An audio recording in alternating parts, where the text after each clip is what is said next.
Buenas tardes a todos y a todas. Sean bienvenidos a esta ponencia titulada Energía eólica de baja potencia para proyectos de autoconsumo, organizada por el capítulo estudiantil IEEE Power and Energy Society, PES-UDB, en conjunto con la Asociación Salesiana de Estudiantes de Técnico e Ingeniería Eléctrica, ACETIE, ambas organizaciones pertenecientes a la Universidad Don Bosco. Antes de iniciar, solicitamos por favor desactiven sus micrófonos para que así podamos tener una mejor experiencia durante esta actividad. Al final de la intervención de nuestro ponente, tendremos un espacio dedicado a preguntas y respuestas para que puedan aclarar sus dudas sobre el tema. En esta ocasión, tenemos el honor de contar con la presencia del ingeniero y magíster Eric Blanco, quien es ingeniero electricista graduado de la Universidad de El Salvador desde el 2003. Recibió su posgrado de maestría en la Universidad Don Bosco en el 2012. Luego, en el 2018, inició su trabajo de investigación relacionado con el potencial eólico para generar electricidad de baja potencia en zonas urbanas, que se presentó en Soria, España. Actualmente es profesor de la Universidad Don Bosco. Sus investigaciones se enfocan principalmente en la energía solar fotovoltaica y eólica. Es coautor del artículo The Feasibility Study of Mixed System of Renewable Energy en Energy Storage, disponible en IEEE Explore, y autor de los artículos Design of Device, IoT Parameters Collector a Photovoltaic Panels, presentado en Chilecom 2019. El artículo Monitoring System for Environmental and Electrical Parameters in Solar Panels, presentado en Cuncapán 2019, Guatemala. Sin más preámbulos, le damos la más cordial bienvenida. Adelante, ingeniero Blanco. Ok, muy buenas tardes. Saludos a todas y a todos. Vamos a compartir en esta tarde algunos de los resultados que ya hemos obtenido, como bien mencionaba Saúl, de nuestra investigación que comenzó en el año 2018. 2019 avanzamos bastante y el año pasado pues tuvimos un pequeño atraso por motivos que de todos es conocido. Entonces les voy a presentar los resultados, repito, las experiencias que hemos adquirido para compartirlas con ustedes, y si tienen alguna inquietud, algún comentario, alguna pregunta, las podemos dejar al final de la ponencia para que ustedes puedan ver toda la información y luego tener ese espacio de preguntas y respuestas. Voy a desactivar mi cámara por el momento. Cuando sean las preguntas las podemos volver a activar y procedo a compartirles la pantalla.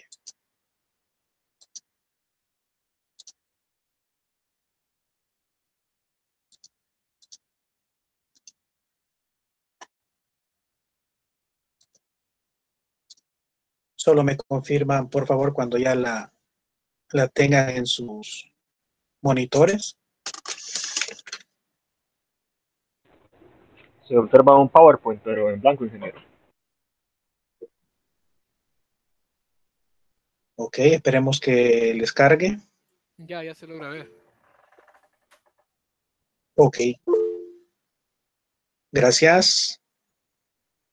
Bien, vamos a comenzar entonces estableciendo en primer lugar la gran diferencia en lo que se refiere a la energía eólica de baja potencia comparado con las megaplantas o megaparques que, por ejemplo, recientemente ustedes conocerán que está funcionando en Metapan. Esas son inversiones muy grandes, involucran terrenos muy amplios, etc.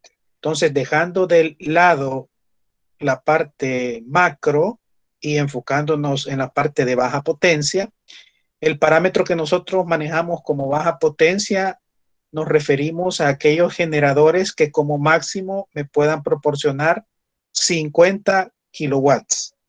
Esa es como la frontera que se está manejando en la parte de baja potencia. Como les mencionaba al inicio de la sesión, pues ya hemos tenido nosotros un proceso en donde a partir de datos teóricos, a partir de datos históricos, nosotros nos enfrentamos a esta situación de determinar cuál era el potencial eólico para aplicaciones de autoconsumo. Entendiendo por autoconsumo que estamos pensando en un sistema que complemente a la red eléctrica tradicional o incluso que complemente a un sistema de energía solar fotovoltaico. Entonces, teniendo en mente esos sistemas de baja potencia, decidimos instalar los generadores en uno de los edificios de nuestra universidad y los cuales van a inyectar la energía eléctrica a la red de baja tensión de ese edificio. Entonces, en eso consiste básicamente un proyecto de autoconsumo, generar electricidad para consumirla en el mismo sitio. Es decir, no tenemos la perspectiva de generar más de lo que consumimos para poder vender, por ejemplo. No, nos quedamos con el hecho de disminuir en la manera de lo posible el consumo eléctrico y con eso pues bajar lo que se paga como recibo de electricidad. Hay que hablar que nuestro país, si comparamos el recurso solar con respecto al recurso eólico, definitivamente tenemos mucho más recurso solar. Sin embargo, con la parte solar tenemos el comportamiento que, por ejemplo, por las noches, básicamente todo el sistema de paneles fotovoltaicos conectados a la red, pues prácticamente no pueden contribuirnos como lo hacen en el día. Mientras que la parte eólica, como lo vamos a ver en unas gráficas más adelante, me aporta en algunas ocasiones, por ejemplo, poder producir electricidad por las noches. Eso lo vamos a ocupar como un complemento a la energía solar fotovoltaica, por ejemplo. Entonces, básicamente es ir buscando diversificar la fuente de energía eléctrica en baja tensión. Es por eso que nos enfocamos en la parte de energía eólica. El otro punto importante es que es mucho más fácil, mucho mejores condiciones si estuviéramos trabajando en un campo abierto, por ejemplo, en un terreno que no tenga ningún tipo de obstáculo.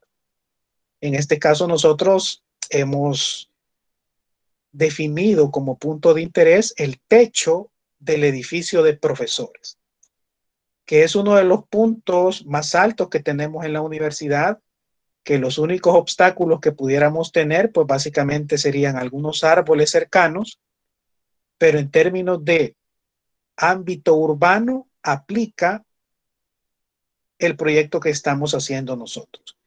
El ámbito urbano establece el hecho de que hayan varias construcciones cercanas, de preferencia que no me causen algún tipo de obstáculo, pero si son construcciones más bajas, también se considera como un entorno urbano, es decir, donde la densidad de las construcciones ya es considerable.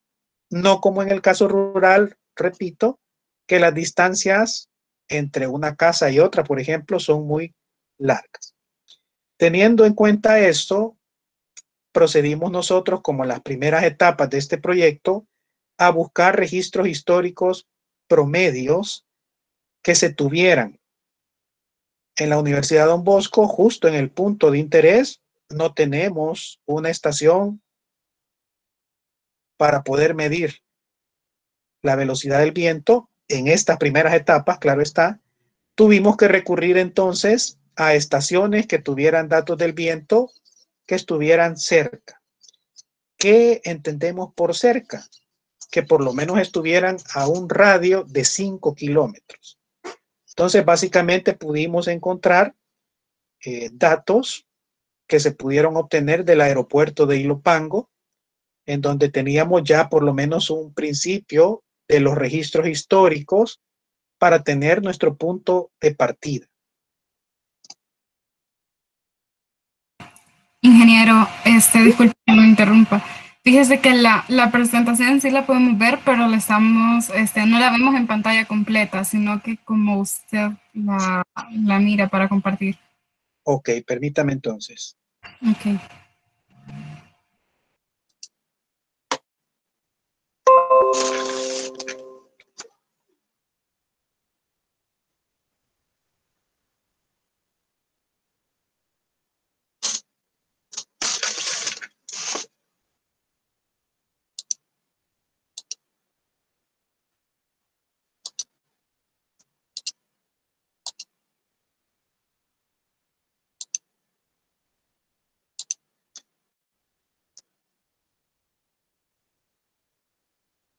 Ahí me confirma Elena si la logran ver. Ahorita está cargando todavía.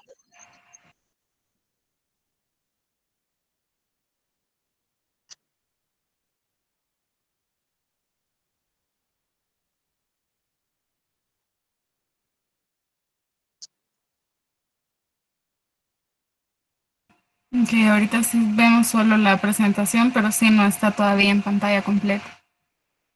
Ok.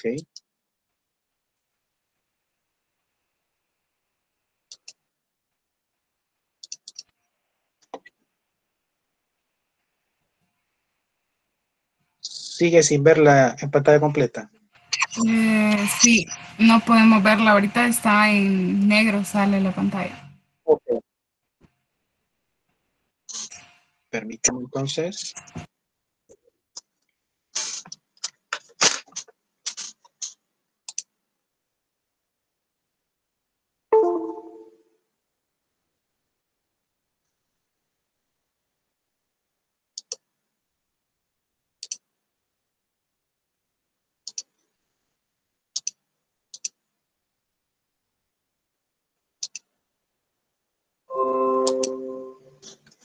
Verifíqueme ahora, por favor. Ahora sí, Ahora ingeniero. sí, ingeniero. Gracias. Ok, las disculpas del caso ahí entonces. Bien, habíamos hablado entonces de que tuvimos que recurrir a algunos recursos cercanos porque no teníamos en ese momento datos propios del lugar y como parte de complejidad, si lo queremos ver así, del proyecto, eh, escoger el campus de Soyapango, pues era un reto adicional que le poníamos a esta investigación. Si lo hubiéramos hecho, por ejemplo, en el campus de Antiguo Cuscatlán, hubiéramos tenido mejores resultados porque ahí el viento tiene un mayor potencial que el que tenemos en Soyapango. Pero repito, la idea era establecer la metodología para luego poder aplicar esta metodología en cualquier punto de nuestro país. Vamos a utilizar nosotros en el proyecto dos tipos de tecnologías, una que se le conoce como de eje horizontal, que es aquella turbina eólica tradicional, llamémosle así, que tiene sus 3, 4, 5 aspas, y también vamos a utilizar las de eje vertical. Ya vamos a ver más adelante una foto del primer generador que hemos ya instalado. ¿Para qué utilizamos estas dos tecnologías? Pues básicamente queremos comprobar en este punto de interés, que es el techo del edificio de profesores, con el recurso eólico que tenemos disponible, cuál de estas dos tecnologías es la que me da los mejores resultados. Muchos apuntan a que la tecnología vertical, que es de las más recientes, serán los que nos den el mejor desempeño. Sin embargo, eso tenemos que medirlo y comprobarlo. ¿Para qué estamos haciendo esto entonces? Al final, los generadores que nosotros vamos a instalar son de potencias muy bajas, 500 watts y 600 watts en promedio. ¿Para qué? Para no invertir en un generador de mucha más potencia si no estamos seguros cuál de las dos tecnologías es la que nos va a funcionar de manera óptima en este techo. Entonces, repito, se va a hacer el estudio de comportamiento de las dos tecnologías y luego, si se quiere generar más potencia, pues vamos a ver algunas condiciones que debemos de mejorar y una sería comprar un generador de más potencia, pero ya con la tecnología que nos brinde los mejores resultados. ¿Cómo vamos a medir esto? Pues básicamente vamos a tener que conectar los 4 generadores, son 4 generadores los que vamos a estar monitoreando, 2 de tecnología vertical y 2 de tecnología horizontal, que repito, van a estar conectados a la red de baja tensión del edificio de profesores, en donde vamos a estar monitoreando y midiendo el aporte de cada uno de estos generadores. El punto de interés, pues, muchos se ubicarán, aquellos que tienen relación con la universidad, pero para aquellos que son externos o fuera de la Universidad Don Bosco Campus Oyapango, pues básicamente estamos cerca de la carretera de Oro y el edificio que escogimos es el edificio de profesores, que está en la parte superior, digámoslo así, del campus universitario. Ya se habían hecho algunos estudios en donde se había establecido que la velocidad promedio en El Salvador ronda del 1.8 metros por segundo a 5.8 metros por segundo. Entonces, en términos generales, como país, les mencionaba que no somos muy afortunados en este recurso eólico, porque en términos de la descripción que se le da a los vientos con los que contamos, se les conoce como vientos ligeros. A diferencia de los huracanes, por ejemplo, ustedes pueden ver que estamos hablando de 34 metros por segundo como mínimo, de ahí para arriba ya se consideran como huracán. Entonces, nosotros, según este estudio, que también fue parte de la investigación bibliográfica que hicimos, nos mostraba que la velocidad promedio, repito, andaba en ese rango. No nos quedamos solo con las investigaciones bibliográficas, los datos históricos de algunas estaciones meteorológicas, sino que como universidad adquirimos un software en donde tiene pues una vasta cantidad de datos que me permite a mí tomar o verificar ventanas de tiempo, incluso de 10, 15 años, para que usted no tenga duda de cuál ha sido el comportamiento del viento. Tal vez no se alcanza a visualizar muy bien, pero ahí tenemos dos colores, un color verde y un color rojo en lo que se refiere a las gráficas. El color verde es una medición estimada a 100 metros de altura y la medición que está en rojo se estima que el medidor está a 10 metros de altura. Entonces, si se fijan, hay pequeñas variaciones para la diferencia de altura en la que se colocan los medidores.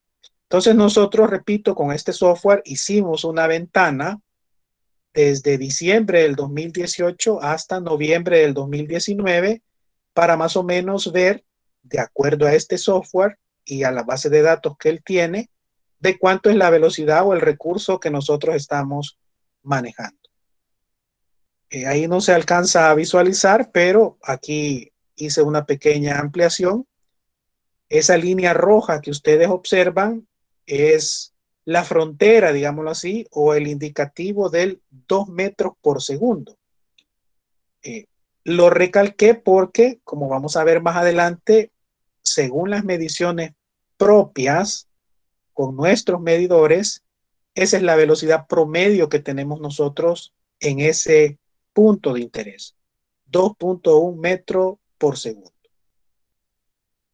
Esto es un parámetro fundamental porque la mayoría de generadores o de turbinas eólicas necesitan primero una velocidad de arranque. Entonces usted, ya teniendo el dato, debe de buscar una turbina eólica que le permita arrancar, es decir, que se empiece a mover con esa velocidad que usted tiene. O sea, de nada me hubiera servido a mí comprar una turbina eólica que arranque a los 6 metros por segundo si nunca voy a alcanzar a tener esa velocidad en el sitio donde estoy haciendo el estudio. Entonces, eso fue uno de los principales desafíos. Comentarles que ya se instaló el primero, ya lo vamos a ver. Gira cuando se logra tener esa velocidad mínima de que arranque la turbina para poder producir. Y el otro punto importante es que una cosa es la velocidad de arranque, es decir, para que se mueva, y otra es la velocidad que necesita el generador para poder producir electricidad, que más o menos está 0.5 arriba de la velocidad de arranque, hablando en términos de metros por segundo. Es decir, que si la velocidad de arranque es 1.6 metros por segundo, por ejemplo, estaríamos hablando que la velocidad para que se produzca la generación, aunque sea mínima, va a ser de 2.1 metros por segundo. Observen que la velocidad del viento es completamente variable. Voy a tener, bueno, haciendo un poquito el reconocimiento ahí a Elena. Elena nos ha ayudado con los últimos datos y ahí se pueden apreciar datos que sobrepasan los 11 metros por segundo. Hemos llegado a medir hasta 39 metros por segundo, casi la categoría de huracán según la tabla que veíamos anteriormente. Pero ¿qué pasa? Esos son ráfagas de viento que se dieron en un momento X, pero nosotros debemos de trabajar con la velocidad promedio. Ese es el dato que nos va a interesar a nosotros. No con valores instantáneos porque no podemos contar con ese valor de viento. Por lo tanto, repito, el valor promedio es el que debemos de utilizar. Entonces, medido con recursos, medidores propios ya de la universidad, hemos logrado determinar que la velocidad promedio ronda los 2.1 metros por segundo. Con una vasta cantidad de datos, repito, comenzamos las mediciones prácticamente en marzo del 2019 y el medidor, bueno, los medidores ahí han estado hasta la fecha. Entonces tenemos prácticamente más de 2 años de mediciones. En esta presentación les voy a mostrar los resultados del primer año, que para que cambie de 2.1 a 4.6, por ejemplo, tendríamos que tener un cambio excepcional en las condiciones atmosféricas. Entonces, en términos generales, con un año ya me da una idea. Repito, ya tenemos nosotros los 2 años, falta actualizar esos datos. El software también nos permite establecer la distribución de Weibull. Esta distribución, pues prácticamente me indica en forma de histograma cuál es la velocidad de viento que más sucede en ese punto de interés. Entonces, la mayor parte de los datos o de la velocidad de viento que tenemos nosotros en ese punto que nos interesa ronda entre el 0.5 y el 1.5 metros por segundo. Es decir, esa es la mayor cantidad, repito, de datos en cuanto a la velocidad que nosotros manejamos. Pero un poquito más abajo se puede ver la siguiente escala. No sé si observan el cursor.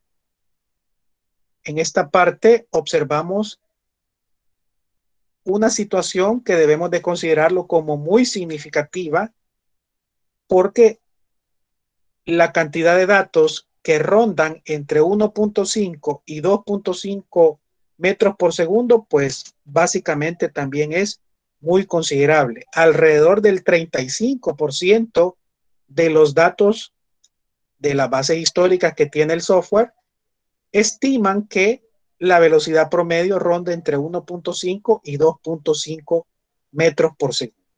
Entonces, eso nos va dando todavía más confianza en que los datos teóricos, los datos de estudios anteriores y las bases de datos que tiene este software, pues básicamente la velocidad anda rondando en promedio por lo que nosotros estamos manejando como 2.1 metros por segundo.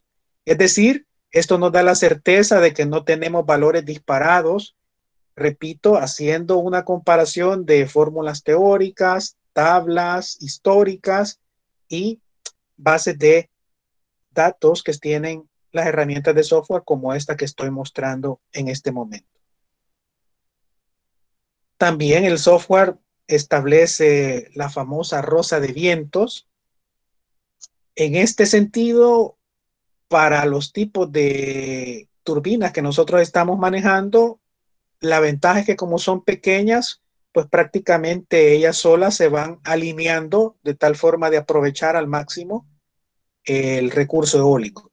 Pero por cualquier situación, tenemos una clara dirección hacia dónde van los vientos y van dirección norte. Ahí pueden observar ustedes en la parte superior que los vientos en ese punto, repito, con la parte del software, van en dirección norte.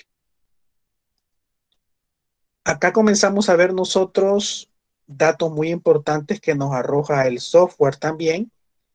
Y el software nos dice, por ejemplo, en el eje horizontal ustedes ven la velocidad en metros por segundo. Y en color azul, voy a ocultar este recuadro para que lo observen, me dice que es muy estable. En color un poquito más claro del azul, me dice que es estable. Y en el caso del color rojo, me dice que es muy inestable. ¿Cómo interpreto entonces esta gráfica?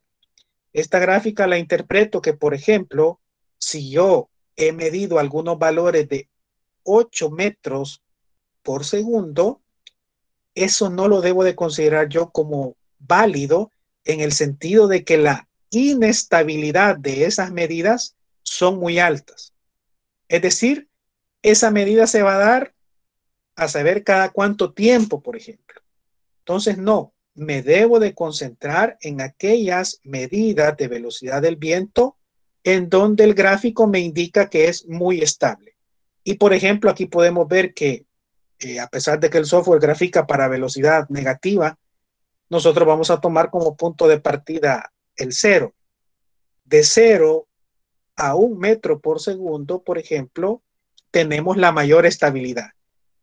¿Qué me indica eso? Repito, que la mayor cantidad del viento estable ronda en esa cantidad, digamos hasta 1 metro por segundo.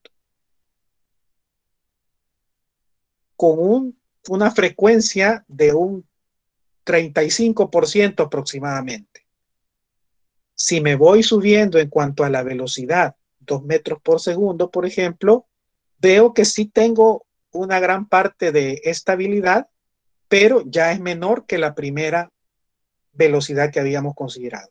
Entonces, esto me da la indicación de que por lo menos, interpretando este gráfico, yo puedo considerar que hasta 3 metros por segundo puedo decir yo que las condiciones de las mediciones son estables.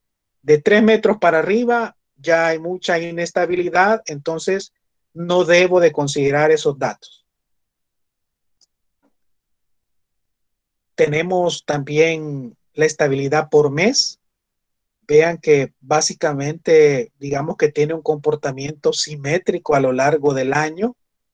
Tenemos algunos meses en donde el comportamiento es un poquito mejor, pero en términos generales, digamos que en promedio andamos rondando el 50% en cuanto a la frecuencia de los valores que son estables. Es decir, en términos generales, yo puedo decir que todos los meses del año yo voy a contar con una velocidad, por ejemplo, de 1 metro por segundo de manera estable a lo largo del año. Eso es lo que básicamente me está dando este gráfico de estabilidad por mes. ¿Qué más podemos observar? Y aquí es un dato muy, muy importante. La estabilidad por hora. Vean que siempre el color azul intenso me representa aquellos datos que yo puedo considerar estables en cuanto a la velocidad del viento. En este caso, en el eje horizontal, ustedes pueden observar las horas del día. ¿Y qué es lo que podemos ver? Que desde las 0 horas, por ejemplo, a las 6:30 de la mañana, tenemos una muy alta estabilidad de las lecturas. Es decir, que en la noche y en la madrugada, en los dos extremos del gráfico, observamos que las lecturas del recurso eólico que tenemos disponible es muy estable. Es decir, yo puedo pensar en que mis generadores, en esas horas donde hay bastante estabilidad, me pueden servir definitivamente como un complemento, por ejemplo, a la energía solar fotovoltaica. Si se fijan durante el día, se caracteriza el recurso eólico por ser muy inestable durante el día. A diferencia de el recurso solar fotovoltaico, en esos sistemas, pues, donde vemos esta campana roja, ahí están a su plenitud los sistemas solares fotovoltaicos. Pero repito, las tendencias van a que sean sistemas híbridos. Recuérdense que es muy difícil depender solo de energías renovables. Por ejemplo, la parte del sol, sabemos que por el momento nuestro obstáculo es la noche. El viento, no siempre tenemos la misma cantidad de velocidad de viento, no lo controlamos. Entonces, hay que ir pensando, repito, en esos sistemas, y este tipo de gráficos me permiten a mí ver que la idea de complementar o hacer un sistema híbrido es muy factible. Bien, dejando la parte teórica, la parte de simulaciones, nos vamos entonces nosotros a la parte física que hemos implementado. Ahí pueden observar ustedes 3 dispositivos. El dispositivo A es una estación meteorológica. Pues básicamente me mide el viento, me mide la radiación solar, me mide también la humedad, porque necesitamos tener esos valores que son importantes en el lugar donde se va a instalar nuestro proyecto. En el caso de la letra B, tenemos un anemómetro que básicamente mide la velocidad del viento cada 10 minutos. Está programado que cada 10 minutos verifique cuál es la velocidad del viento y lo almacena en una memoria, y así está durante todo el día, durante todos los meses, durante los últimos 2 años que llevamos midiendo. Tenemos, repito, esos datos para poderlos consultar y tener disponibilidad de los mismos. Y en el caso del dispositivo C, que está más alto, siempre nosotros nos cubrimos las espaldas teniendo redundancia de datos, es decir, por si falla uno, tenemos el otro. Y aprovechando, uno está a cierta altura y el otro está, por ejemplo, el B está más bajo que el C. Eso me iba a dar también a mí una indicación si era considerable esa diferencia de aproximadamente 3 metros que existe entre la altura del anemómetro B y el anemómetro C. Los resultados pues básicamente son similares, es decir, esa pequeña altura no me significa mayor diferencia. Acá tenemos, repito, desde marzo del 19 que comenzamos las mediciones hasta enero del 2020. Ahí pueden ver ustedes el comportamiento mucho más sencillo de lo que arroja el software. A diferencia de lo del software, estas son mediciones reales hechas por nosotros, en donde podemos observar que, por ejemplo, en marzo tuvimos muy buena velocidad promedio y en enero también tuvimos una muy buena velocidad promedio. Entonces, repito, para hacer cambiar esta tendencia de un año a otro, debería de suceder algo no tan normal. ¿Por qué? Porque, repito, son aproximadamente 144 datos que se toman diariamente por parte de los medidores. Multiplíquelo por el número de días que tenemos nosotros en 2 años. Por más que hubiera un pico o un alza en la velocidad promedio de 100 metros por segundo, por decir algo, ese dato, incluso si se repitiera unas 5 o 10 veces, va a ser bien difícil que me pueda alterar los miles de datos que básicamente tenemos ya acumulados en la base. Entonces, repito, estas son mediciones hechas en el punto de interés, es decir, ya no podemos andar teniendo la duda de que probablemente el software no da los datos que me convienen.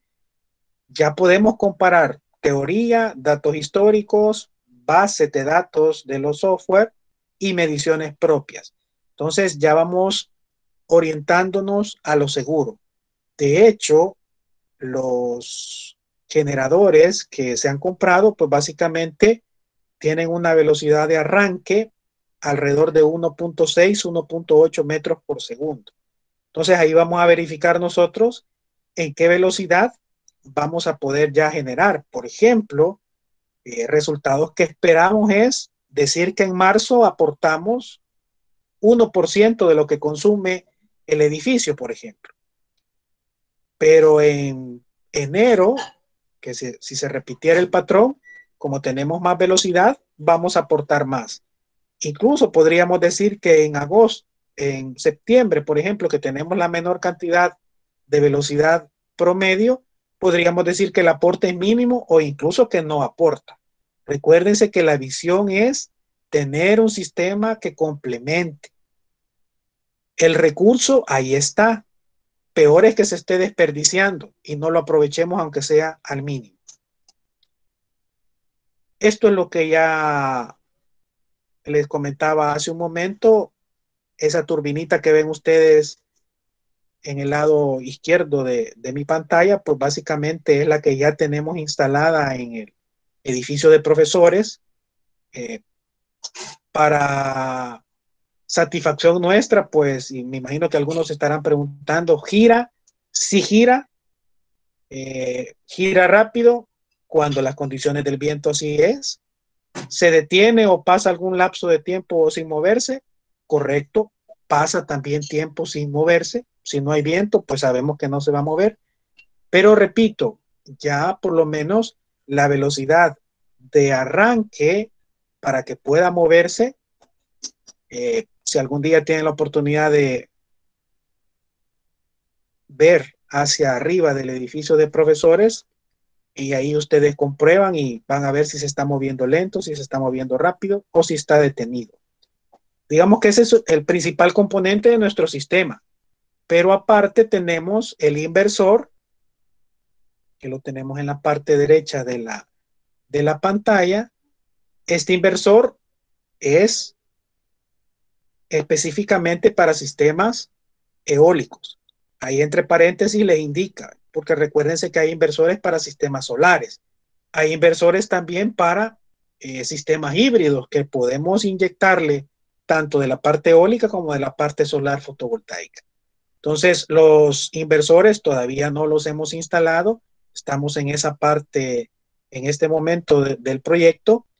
Ya las estructuras para los otros generadores ya están colocadas, ya están armados los generadores, solo es de irlos a subir. Pero repito, ya esto es la concreción de todo ese bagaje que hemos traído de la parte teórica, simulación y mediciones. Aquí tienen una vista panorámica para que observen ustedes. Se ven los anemómetros y la estación meteorológica que vimos anteriormente. Luego se observan los postes que van a soportar a las otras turbinas que vamos a colocar. Esa es la única que hemos puesto, la que se ve ahí en la orilla. Está bien soldada, aparentemente se ve un poquito inestable. Se van a reforzar, eso sí, por cualquier cosa, pero ya lleva instalado prácticamente 2 meses, ya ha soportado fuertes vientos y la estructura pues ahí está colocada. Entonces van a ser 4 generadores los que vamos a utilizar en nuestro proyecto. En el caso ahorita solo hemos instalado uno de tecnología vertical, que es el que ustedes pueden apreciar en este edificio, que es el mismo que está en esta fotografía. Básicamente ya solo está, como les decía, de ir a montar los otros generadores, y la parte propia de nuestra área de estudio, pues es la conexión eléctrica que vamos a hacer a la red del edificio. Ya identificamos los tableros, a dónde vamos a conectar. Pues básicamente ya ese es un trabajo más típico de nuestra área, digámoslo así. Digamos que los principales desafíos han sido en la parte propia de eólica, que poco a poco los hemos ido solventando. Bien, eso es lo que tenía preparado en la presentación. Quedo a disposición de ustedes para las preguntas o comentarios que nos quieran hacer. Hola, buenas tardes, ingeniero. José Molina. Una consulta Adelante. con la instalación de voltaje. Usted me dice que primero se conectó este sistema al de baja tensión. Cuando se refiere a Todavía, eso, todavía no. sí, pero hazme la pregunta. O sí, claro. Yo entendí de que ustedes ya instalaron el sistema a la red de baja tensión en el edificio de profesores. Y mi pregunta era que cómo se hizo esa conexión. La de alta tensión, asumo yo, es la que viene en el poste antes o después del transformador y se conecta al edificio. Entonces, ¿cómo se conectó la red eléctrica de baja tensión? Perdón, ¿cómo se conectó este proyecto a la red eléctrica de baja tensión? Ok, bien. Todavía no lo hemos conectado, pero te indico cómo va a ser la conexión. Este tipo de inversores, voy a ver si me auxilio de la presentación. Este tipo de inversores, pues básicamente me dan la opción, un dato que se me pasó por alto, pero qué bien que pregunta aquí el compañero. Este tipo de inversores, usted lo debe de comprar de acuerdo a la tensión que va a generar el generador eólico. Por ejemplo, nosotros compramos 3 a 24 voltios. Es decir, voy a tener 24 voltios que me va a estar generando la turbina eólica y tengo que comprar el inversor para que en su entrada de turbina eólica yo tenga los 24 voltios. A la salida yo voy a tener, ya sea estos inversores que hemos conseguido nosotros, me permiten trabajar a 120 voltios en la salida o a 240 voltios. ¿Cómo voy a hacer la conexión? Pues básicamente usted incluso puede conectar la salida de estos inversores a un tomacorriente típico que ya esté instalado en la instalación eléctrica, valga la redundancia. ¿Por qué?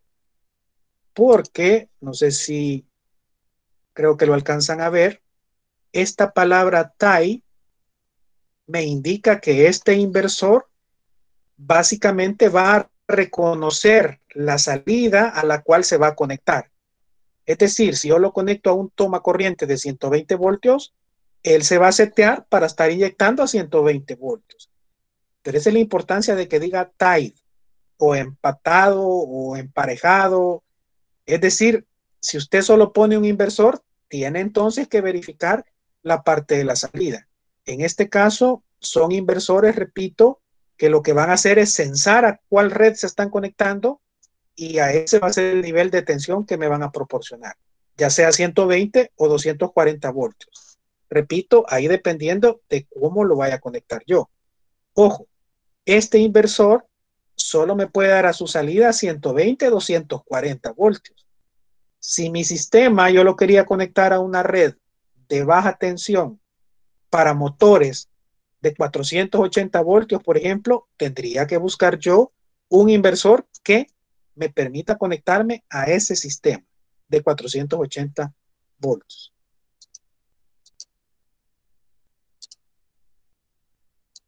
No sé, Josué, si más o menos respondo. Oh, sí, sí, sí, más o menos, sí. Solo una consulta más. Sé Adelante. que los, las instalaciones fotovoltaicas y también las eólicas producen energía DC. Ya el inversor la convierte en AC y mi pregunta es, otra pregunta, es por eso que solo se puede conectar de un solo al tomacorriente de mi casa, por ejemplo. Si consigo el que ustedes tienen y mi casa está a 120, lo saqué a 120 y solo lo conecto.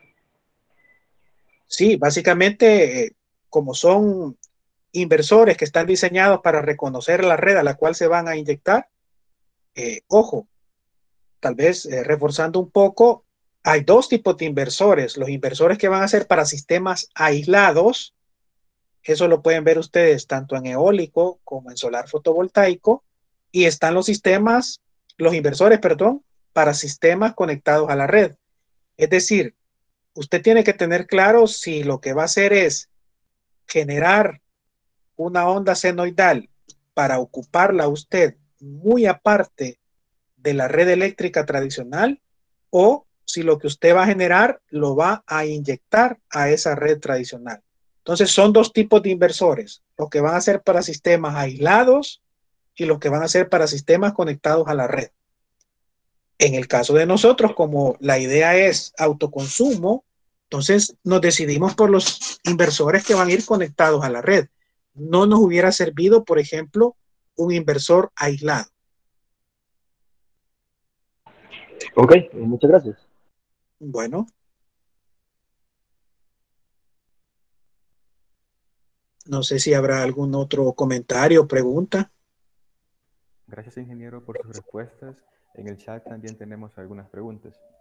Douglas Trujillo dice, una pregunta, ¿cuál es la potencia máxima a conectar en este sistema? Ok, los generadores, como se los mencioné, básicamente en promedio rondan de 500 watts. Y si ustedes se fijan, el inversor nosotros lo dimensionamos con una potencia mayor. Los inversores que nosotros compramos son de 1000 watts. Es decir, que si por A o B motivo desconectamos el generador de 500 watts porque conseguimos uno de 750 watts, por ejemplo, ya solo voy a tener que desmontar la parte del generador y el inversor va a ser el mismo. En términos generales, nosotros lo más que podríamos inyectar en las condiciones ideales serían prácticamente 2000 watts, teniendo en cuenta que cada uno de los generadores me proporcionaran los 500 watts, cosa que, repito, para las condiciones que tenemos va a ser difícil. Pero en cuanto a potencia máxima, que es la pregunta de Douglas, sería 2000 lo que podríamos inyectar. Claro, tenemos nosotros un inversor para cada uno de los generadores, es decir, tenemos 4 inversores en el proyecto. Repito, después podríamos cambiar la potencia de los generadores y mantener los inversores siempre y cuando esté abajo. No sé, Douglas, si con eso respondo. Ok, en lo que tal vez Douglas nos pone ahí en el chat si le quedó claro. Jonathan Majano nos pregunta qué significan los 1000 watts que se muestran en el inversor. Lo que mencionaba Jonathan, que ese inversor como máximo yo solo le puedo conectar equipo que le proporcione 1000 watts. Es decir, que la condición límite hubiera sido que yo comprara un generador de 1000 watts y lo conectara con el inversor de 1000 watts. Pero ahí estaría, repito, al límite. Entonces, si usted tiene un generador de X potencia, el inversor usted siempre dimensiónelo con una potencia mayor. Douglas nos dice, eso quiere decir que estaríamos limitados a un máximo de 9 tomacorrientes dobles, que es una potencia de 1800 watts. Douglas, si lo vemos como un sistema aislado, digamos que sí podríamos limitarnos a eso, a cantidad de tomacorrientes dobles. Pero como nosotros lo que hacemos en un sistema conectado a la red es que esa potencia que nosotros vamos a inyectar, pues básicamente la van a ocupar luces, tomas, etcétera. Pero en relación, digamos que podría ser esa potencia que estableces ahí de los 9 tomacorrientes de 1800 watts. Pero repito, en el caso de los sistemas conectados a la red, es mucho más difícil decir que lo voy a ocupar para tal cosa, porque eso lo voy a ocupar o eso se va a ocupar con lo primero que encuentre o lo primero que demande. Josué Aldana nos pregunta con respecto a los dos tipos de inversores que mencionó, ¿cuál es la diferencia de funcionamiento de aquellos inversores que inyectan a la red o a un sistema aislado? Ok, Bien, lo que principalmente lo diferencia es que un inversor para un sistema aislado, por ejemplo, el caso más común, en el caso de las paneles solares fotovoltaicos, yo en la entrada del inversor le conecto 12 voltios que me da el panel, 12 voltios de corriente directa. Pero a la salida yo tengo 120 voltios de corriente alterna. Entonces, típicamente los inversores aislados, además de cambiarme el tipo de corriente, lo que hacen también es aumentarme el nivel de tensión. Mientras que los inversores que van a ser para conexión a red, pues típicamente la potencia y la tensión que entran la modifican no tanto como los primeros. Por ejemplo, en esta situación entran 24 voltios y va a tener a la salida 120. Entonces la relación es un poco menor. Pero en términos generales, repito, estos que son para conectar a la red detectan nivel de tensión 120, 240 voltios, la frecuencia a la cual está la red eléctrica, detectan y se acomodan o se acoplan a esas condiciones que ya tiene la red. Un inversor para sistemas aislados no puedo conectarlo a una red eléctrica. ¿Por qué? Porque ese inversor, él genera su propia señal, porque sabe que no se va a conectar con otra señal eléctrica. Entonces esa es la gran diferencia, que el inversor aislado prácticamente él genera su forma de onda y el que va a conectarse a la red se acopla a la red a la cual se va a conectar. Ok. Ingeniero, yo tengo una pregunta. Adelante.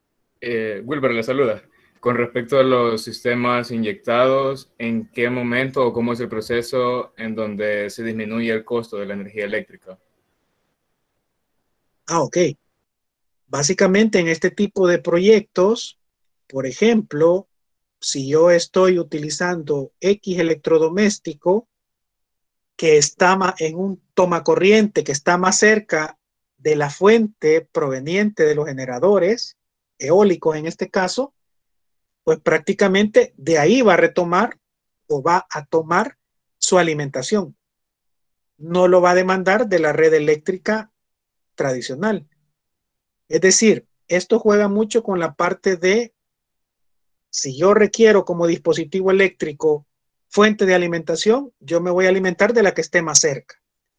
Entonces, en este tipo de sistemas para autoconsumo, lo que vamos buscando es, en el mejor de los casos, tener una disminución significativa de la factura eléctrica que pagamos.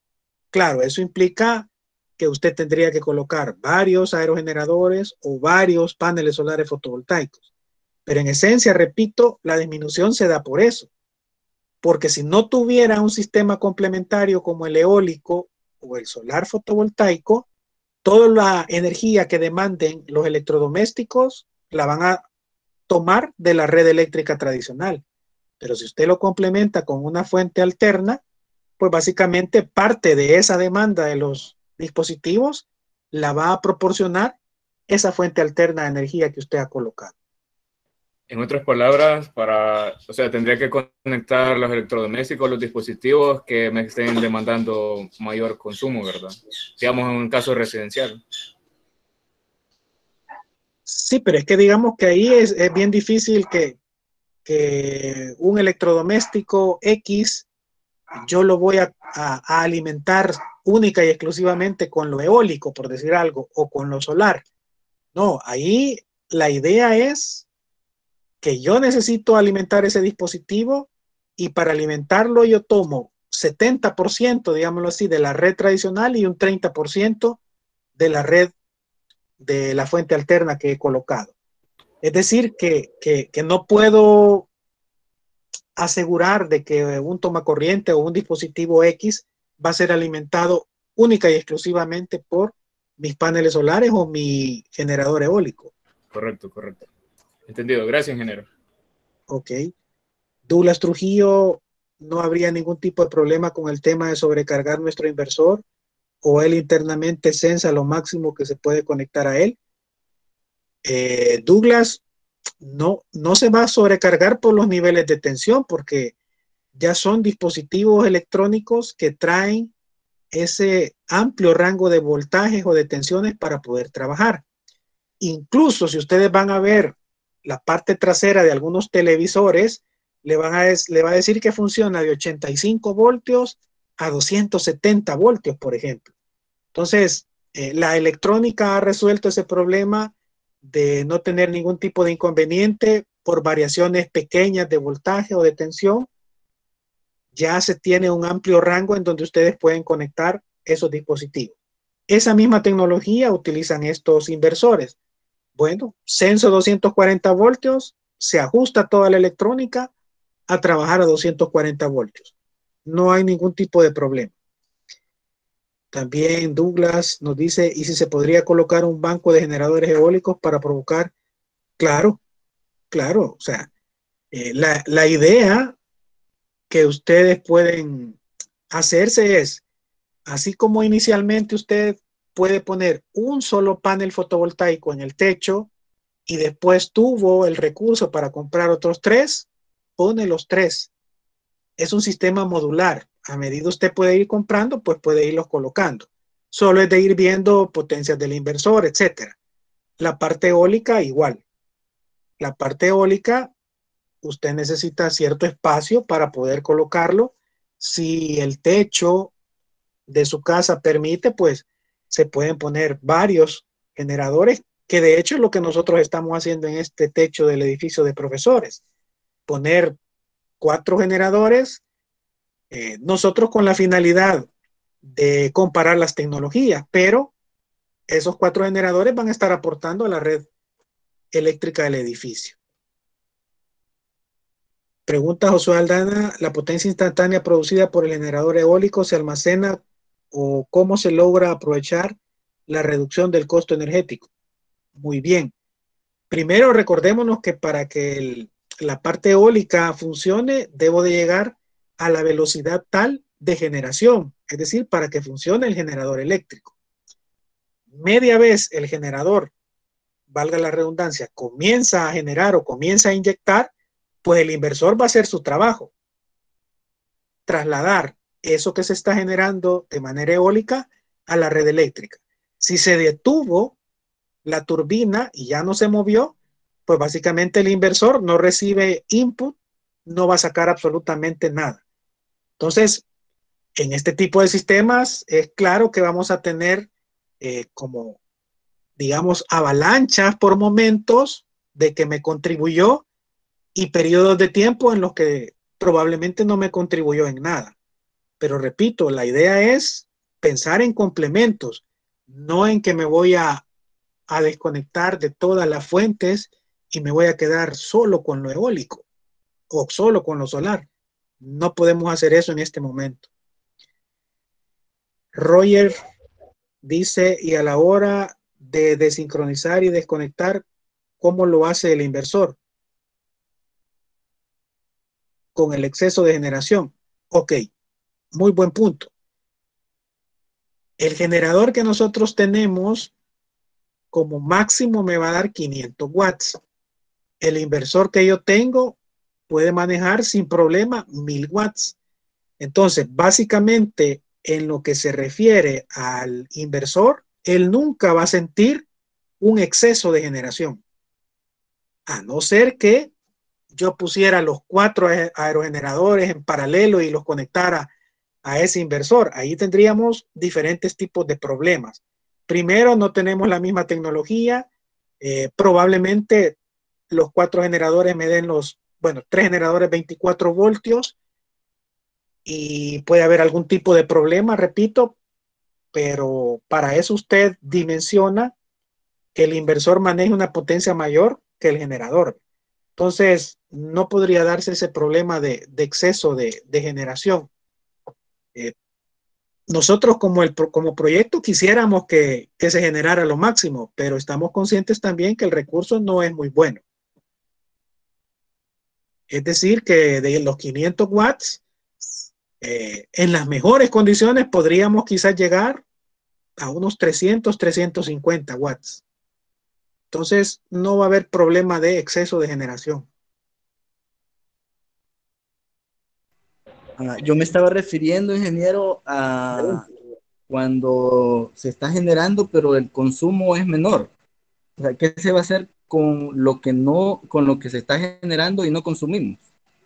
Ok, en el caso de nosotros, lo que consume el edificio solo en los aires acondicionados que tienen en algunas áreas, por ejemplo, en la parte de las fotocopiadoras, no lo vamos a poder cubrir con la parte eólica que nosotros estamos colocando. O sea, en porcentaje, digamos que si nosotros lográramos las mejores condiciones, ya un 5% de aporte sería significativo para nosotros como trabajo de investigación. Pero ¿qué implica el 5%? Es decir, no voy a poder, o sea, no me va a sobrar la generación para poder decir que no hubo nada que la consumiera y que se salió del edificio, por ejemplo. No nos va a suceder esa situación en el caso de nosotros.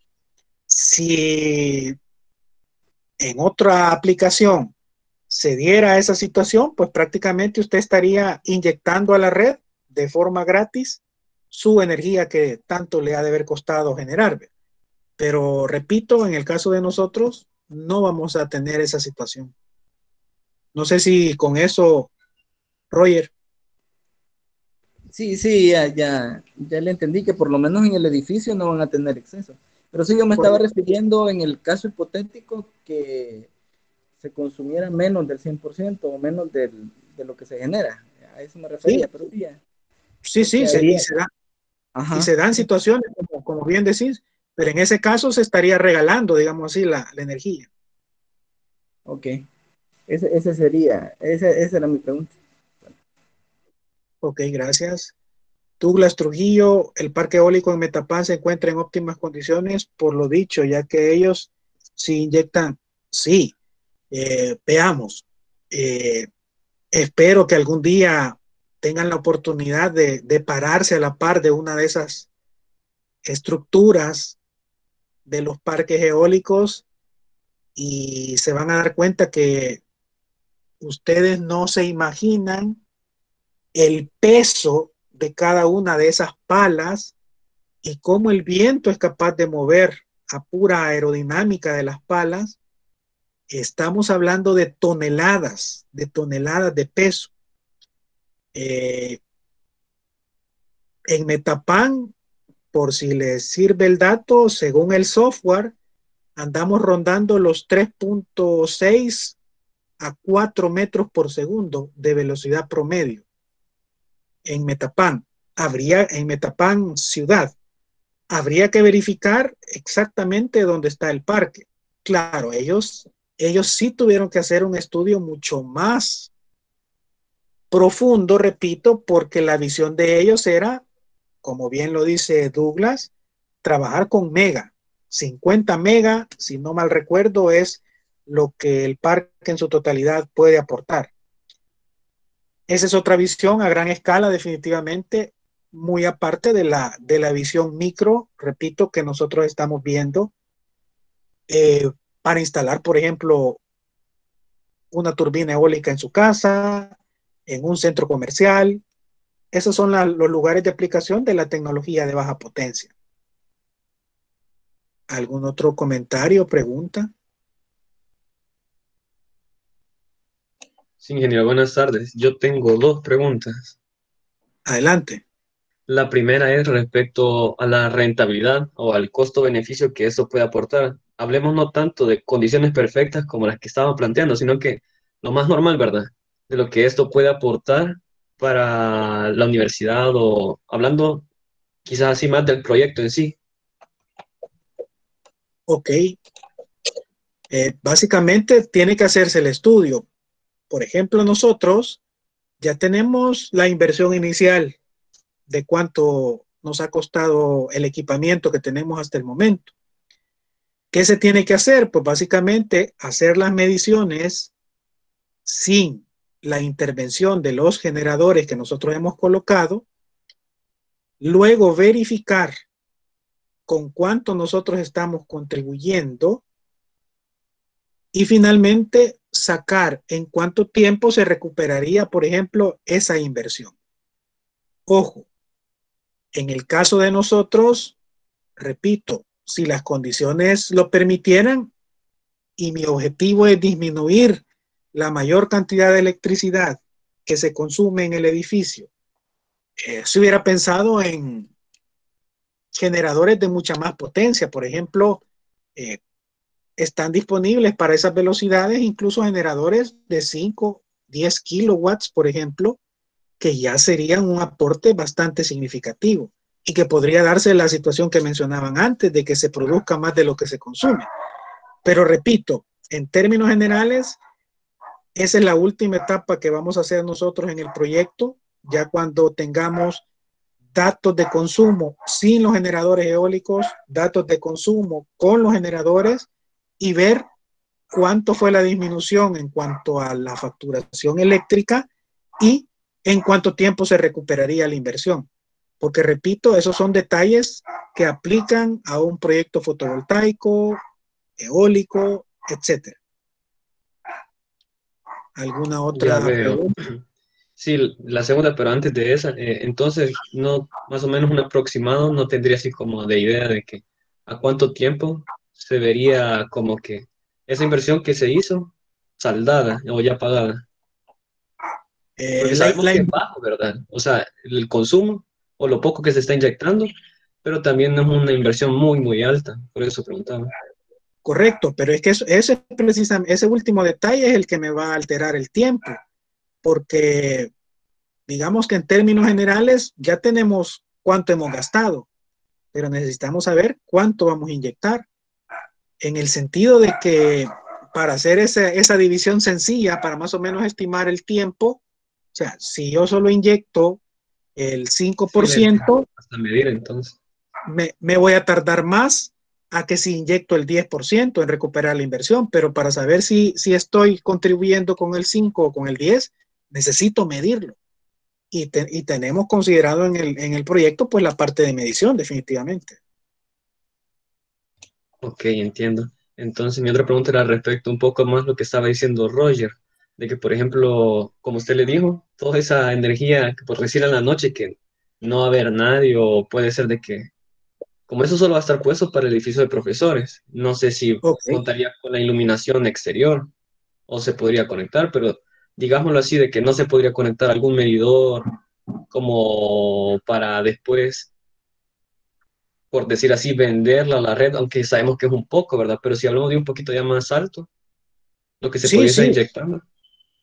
sí, ahí ya tendría que ir cambiando la finalidad del proyecto, digámoslo así, o del caso que ustedes están planteando. O sea, si ustedes quieren eh, o piensan en vender, pues básicamente sí sería de dimensionar de tal forma que que se genere más de lo que se consume.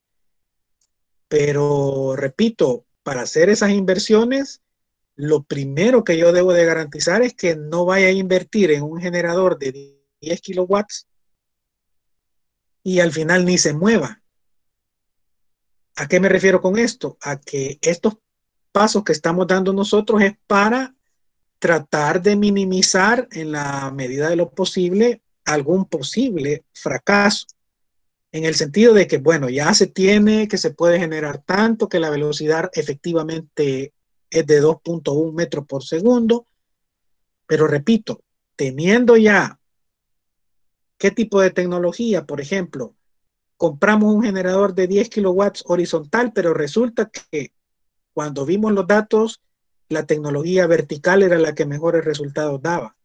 Entonces, antes de hacer una inversión para pensar en esa otra alternativa de vender, por ejemplo, debe de asegurarse bien cuáles son las condiciones que se tienen. Pero sí, es válida las dos opciones. En el caso de nosotros, repito, como es para autoconsumo, en ningún momento se ha pensado en sobrepasar lo que se consume. Sí, sí. Gracias, ingeniero. Ok. Eh,